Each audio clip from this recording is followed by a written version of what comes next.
اما بعد فاعوذ باللہ من الشیطان الرجیم بسم اللہ الرحمن الرحیم۔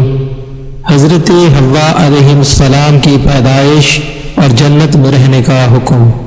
حضرت حوا علیہ السلام کی پیدائش سے پہلے حضرت آدم علیہ السلام اکیلے تھے، ان کا کوئی ہم جنس نہیں تھا۔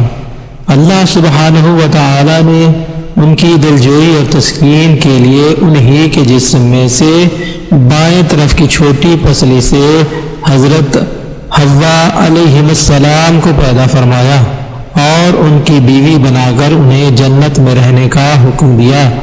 فرمان الہی ترجمہ: وہی اللہ ہے جس نے تمہیں ایک جان حضرت آدم علیہ السلام سے پیدا کیا اور اسی سے اس کی بیوی پیدا کی تاکہ وہ اس بیوی سے سکون حاصل کرے۔ ہم نے کہا، اے آدم، آپ اور آپ کی بیوی حوا جنت میں رہو۔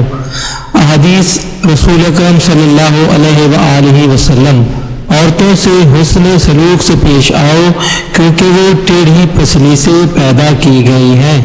اگر تم اس پسلی کو سیدھا کرنا چاہو گے تو اسے توڑ بیٹھو گے۔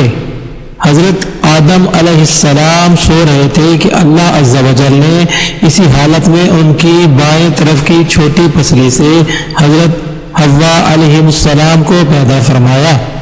ملتے ہیں نئی ویڈیو کے ساتھ۔ اللہ حافظ۔